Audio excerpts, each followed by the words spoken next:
Good day, everyone. So in this video presentation, I will discuss to you the philosophical approaches to translation in our English 1, 2, 3. Our instructor for this subject is Ma'am Nurhani Makarao. So first, in Stinner's hermeneutic motion, what is hermeneutics by Stinner's? Hermeneutics is an interpretive method named after the Greek word hermeneuon, meaning to understand. Hermeneutics briefly can be defined as the science and methodology of interpreting text. The hermeneutic movement owes its origin to the 18th and 19th century German Romantics, especially Friedrich Schleiermacher and Wilhelm Dilthey. In the 20th century, leading figures including Heidegger and Madamer, however, George Steiner, after Babel, was the key modern reference for the hermeneutics of translation. So, Stinner's defined hermeneutics approaches. First, the investigation of what the meaning to understand the piece of oral and written speech, and the attempt of diagnose this process in terms of general model of meaning. So, after the Babel, the first systematic investigation of the theory and processes of translation since 18th century. Stinner's description of the hermeneutics of translation is based on the conception of translation not as an science but as an extract art. Stinner is his seminal work after Babel states that the reason of the lack of developments in translation theory is that translation is hermeneutical a task or not a science but an exact art. He then presents a new translation model that combines philosophical hermeneutics with existing translation studies to form a systematic hermeneutic translation theory. The new model comprises 4 movements. So what are the 4 movements? These are the initiative thrust, the aggression, the incorporation, and the retribution or compensation. So in initiative thrust, I believe and trust that there is something in the ST that can be understood. Translator considers the ST to understand for something in the world, a coherent something that can be translated even if the meaning might not be apparent immediately. In the steps, translator selects a text and approach it with the trust that there is something there worth translating and there is something that can be understood. Stinner believed that in this step, the translator shows generosity to an alien text. The number 2 is the aggression. This means that translator's perception and understanding of the text, which as Stinner says is always partial, translator at this point is a reader. He is different because he has to understand. If not the deepest, he must be much deeper than an average reader. So in order to bring home the most meaning he can get, he attacks breaking the shell of the other language and trying his best to capture the inner core of it. Because the serious understanding here is not simply the matter of words and structure, but the history and culture within it. When the translator translated one language to another, he must take away and change something of the original text which he considers unnecessary or unsuitable to make the readers understand. So the number 3 movement is the incorporation or embodiment. It refers to the ST meaning extract to the translator in the second movement, being brought into the TL, which is already full of its own words and meanings.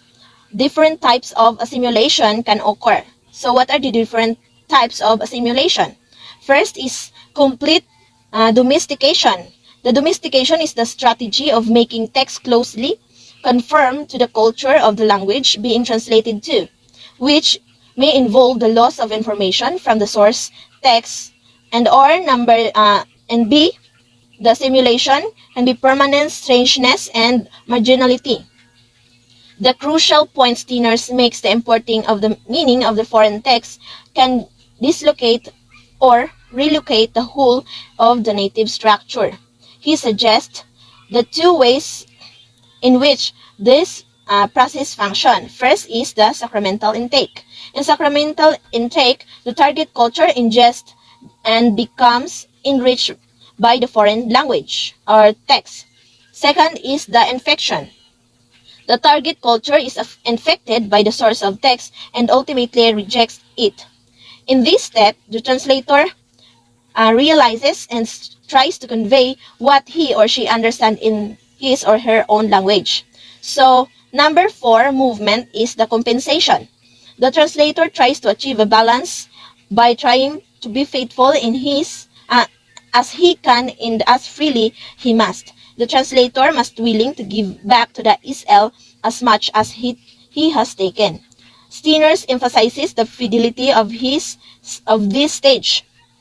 So, he have also the elective affinity and resistance differences. First, for Steiner, the concept of resistance difference occurs in two ways. These are the translator experiences the foreign language differently from his or her mother tongue. Second, each pair of languages, the SL and TL, differs and imposes its vivid differences on that translator and society. And the second one of elective affinity of resistance difference is the elective affinity occurs when the translator has become drawn in the text as a kindred spirit or recognize him or herself in it. Second, when elective affinity and resistance difference are both present and same time, the text both rejected and attract the translator.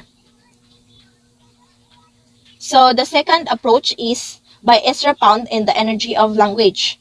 So he was always experimental, seeking to energize language by clarity, rhythm, sound, and form rather than with sense. His whole work was influenced by his reading of the literature of the past. Pound's experimentalism and challenging of the poet doctrine of his time continued to provide inspiration for many later translators. He used the translation as is described as a tool of cultural struggle. His archaising and foreignizing the translation leads to his marginalization. His view of translation as a criticism and his own form of creative translation influenced Brazilian poets, whose role in the Brazilian cannibalist movement was paramount. The next approach is The Task of Translator by Walter Benjamin. So we will discuss Walter Benjamin's famous essay, The Task of Translators, on 1923. For Benjamin, a translation is a part of afterlife of a text. As a text is in its own right, the translation does not only carry messages, it recreates the value given to the text throughout the ages. Moreover, a translation appears on something unique in Benjamin's word of it has the potential to convey what he calls a pure language, where the mutually exclusive differences among two languages can coexist, and there the complementary intentions of this language can be communicated. The task of translator is not to assemble or express what is to be conveyed, since the poet or writer has already done then what when writing the original text.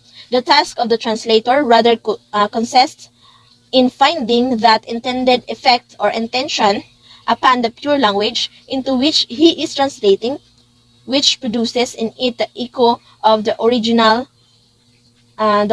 text.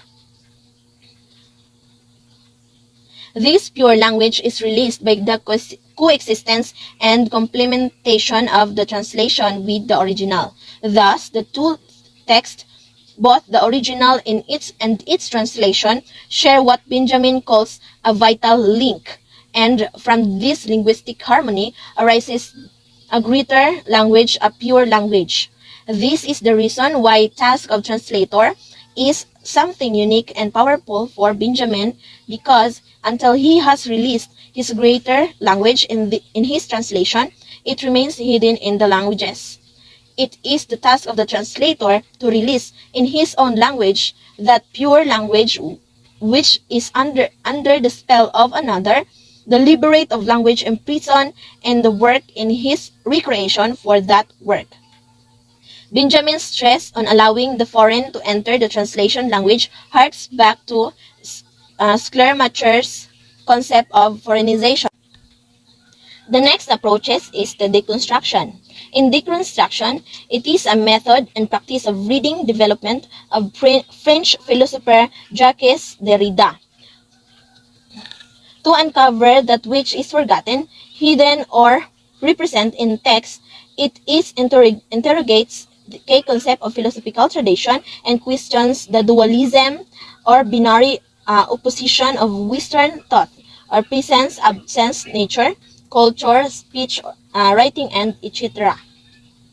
In literary studies, deconstructionists do not seek to find a single meaning of the work or works, but rather uncover the multiplicity of meanings, often acknowledged and even contradictory, that exist of literary text. Yet, they do not attempt to reconcile those meanings into a single, coherent structure. Instead, they explore how those meanings are ultimately irreconcilable and proliferate in ways that call into question received assumptions or truths. Deconstruction seems to center around the idea that language and meaning are often inadequate in trying to convey the message or idea of communicator is trying to express. Since the confusion stems for the language and are not object, then one should break down the deconstruct the language to see if we can better understand where the conclusion stems. In Translation of Relevance Theory by Gott 1991, the relevance of theory distinguishes between descriptive and interpretive use of language. In descriptive use, the thought become the speaker, and the speaker instead it too accurately represents reality. In interpretive use, the thought become originally to someone other than the speaker, and the speaker instead his or her utterance to accurately represent the original thought. Someone speaking descriptively instead of to be faithful to reality. Someone speaking interpretively instead to be faithful than meaning of the original speakers. By Smith 2000. By Smith 2000. So, but Derrida, in the relevant translation, Derrida first deconstruct the text carefully, reinterpreting traces that overlapping each other, which means to pay close attention to the so-called intertextuality. Since any text is no longer the complete whole writing, text is a web constituted of various differences, a structure made up of different traces. The process of translation and the process of endlessly pursue and erase traces to disseminate, graft, rewrite, and supplement. It opposes to the tradition binary opposition in the translation and implants with an open, pluralistic, and subjective way. It puts the incredibility and multiplicity of the meaning into spotlight and stresses the relation between the meaning and context. Consequently, relationship between the original translated text is redefined as translation given more and better than original. Derrida is opposed to concept the relevance in translation because, according to Derrida, relevance depends on a stable signifier relationship and aims at total transparency. So that's all for this video. Thank you for watching.